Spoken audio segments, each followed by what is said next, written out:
నమస్తే welcome to YoYo TV. Congress పాలన తెలంగాణ రాష్ట్ర ప్రజలు అద్భుతాలను చూస్తున్నారు. సీఎం రేవంత్ రెడ్డి గత ప్రభుత్వం చేయలేమని చేతులెత్తేసిన తమ భుజాలపై వేసుకొని ప్రజల జీవితాల్లో ఆనందాన్ని నింపుతున్నారు. ఇందులో ముఖ్యంగా చెప్పుకోవాల్సింది రైతులు.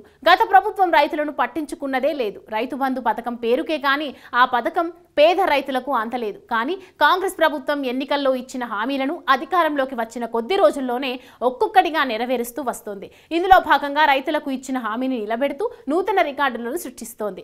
మహిళలకు బస్సులో ఉచిత ప్రయాణం అనేది అధికారంలోకి వచ్చినప్పటి నుండి అమలు చేస్తున్నట్లు ప్రకటించిన ప్రభుత్వం ఇప్పుడు 3వ విడత రుణమాఫీతో రైతులను మరింత సంతోషపెట్టింది. ముఖ్యమంత్రి రేవంత్ రెడ్డి ఆగస్టు 15 నాటికి రైతులకు ఏకకాలంలో 2 లక్షల రూపాయల రుణమాఫీని అందిస్తామని ప్రకటించారు. రికార్డు స్థాయిలో ఈ పథకాన్ని ఒక నెల ముందే అమలు చేసిన ప్రభుత్వం 31,000 కోట్ల రూపాయల రుణమాఫీని కేటాయించి దేశంలోనే కొత్త రికార్డు నెలకొల్పింది. జూలై 15న ప్రభుత్వం రుణమాఫీ జీవోను జారీ చేసింది. మరియు 3 రోజుల్లోనే రైతుల ఖాతాల్లో నిధులను జమ చేయడం అధికారులు ప్రారంభించారు. జూలై 18న 1,00,000 రూపాయల వరకు రుణం ఉన్న రైతులకు మొదటి విడతగా రుణమాఫీ అందించారు.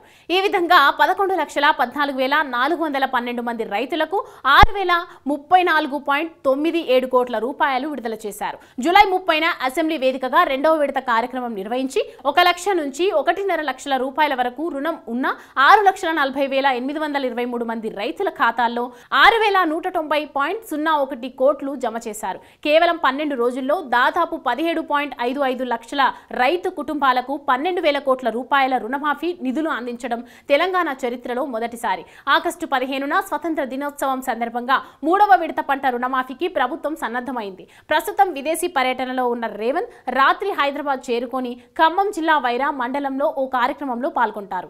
ఆగస్టు 15న 1.5 లక్షల నుంచి 2 లక్షల వరకు ఉన్న పంట రుణాలు మాఫీ చేస్తారు. చివరగా 2 లక్షల రూపాయల మించి పంట రుణాలు ఉన్న రైతులకు నిధులు కేటాయించేందుకు ప్రభుత్వం నిర్ణయించింది.